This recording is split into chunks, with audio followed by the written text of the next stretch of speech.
Many thanks for being there. Now, Liberia's Electoral Commission has begun to report on the counting of ballots for the second round of the presidential elections. Partial results give a narrow lead to veteran Joseph Boakai over incumbent president and ex-football player George Weah. The counting of votes began shortly after polls closed on Tuesday evening. Counts from 1,315 of a total of 5,890 polling stations attributed 50.71% of the votes to Boakai and 49.29% to Weah. For more on this, I'm being joined on the news by Head of Secretariat, Liberia Elections Observation Network, Augustine SM Tamba. Augustine, it's nice to have you around. How are you? And thank you for having me on the news this evening. Yes, we're doing good. Now, what significant irregularities or improvements did your observation network notice as compared to the initial election? And what impact is it having on the credibility of the rerun? Well, in the first place, we would like to begin by saying Liberia has demonstrated once again its willingness to embrace democracy and to ensure that the country peace is sustained. In terms of the difference between the runoff elections and that of the first round of the elections, in terms of field control, it was much more better in the November runoff election compared to the October runoff election. And the National Election Commission staff actually also did extremely well in terms of following the details of the procedures and what basically were put in place. So if you look at the comparison, for instance, in the first round of the elections, you have more candidates contesting, and there were people who show up for the elections in October who did not know where to vote. But in the runoff election, a lot of polling places were virtually empty, and because the process was much more faster as compared to the first round of the elections. So would you also say that the process was impartial, or would you say there were partialities in some areas? And in terms of transparency, how would you rate the rerun election? What I can say is that except absolute cases that are now coming up, especially in Grand Prix, where one of the polling station has been quarantined, on the overall, our assessment has proven that the processes were well followed by the National Election Commission, and there was some form of transparency in the overall electoral process, except for these few cases that we have not noted from the Southeast.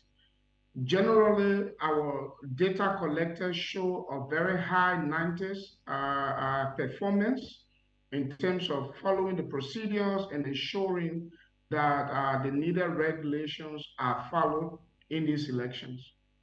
Yes, we understand that about 6% of people's ballots were invalidated in the general elections. Were there any sort of invalidations at this runoff? And what were the reasons for those votes being invalidated in the first place?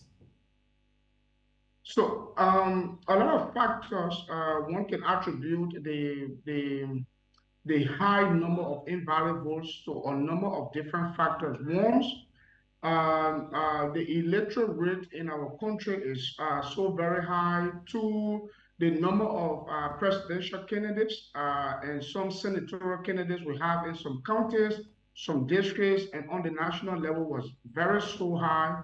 And so because of that, there were a lot of confusion in the first round of the elections. And so that the first round of the elections gave us over 5.8% invalid vote. And that, I mean, that was a very huge number. In the runoff election, we have seen some reduction, and that is primarily because of, again, the way the ballot paper has been structured for the runoff election.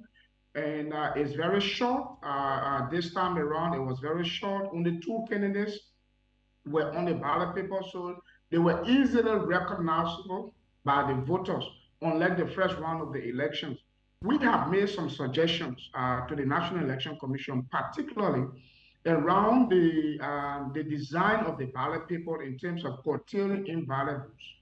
If you look at the way political parties campaign, are doing a campaign process, they campaign on the basis of the position that they were on the ballot paper. So some of them campaign, for instance, vote number 5, vote number 4, because that was the position they had on the ballot paper. Unfortunately, when voters went to vote, they did not see number 5, they did not see number 6 or 7.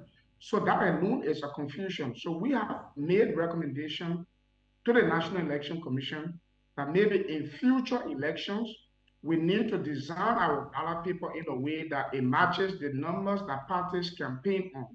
So that if an elderly person who is in the rural area can easily identify the number other than the political party, I think that will reduce the number of invalid votes.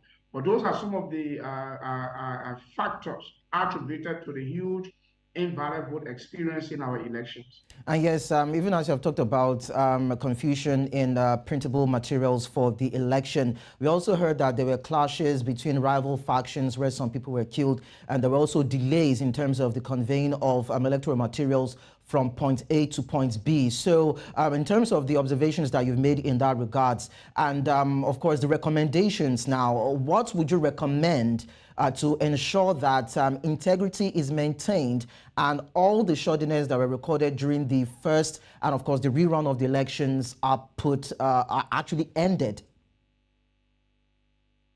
We are putting together a number of different recommendations for improvement in future elections.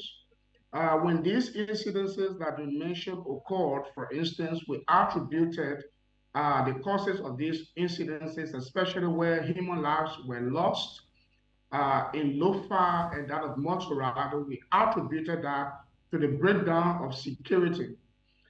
Unlike these two incidences in or during the campaign period, relatively the campaign was actually peaceful. Political parties were all out campaigning until there was a security breakdown, for instance, in Lofa, where they allowed the two major rival or the two rival political parties to interface, their supporters to interface.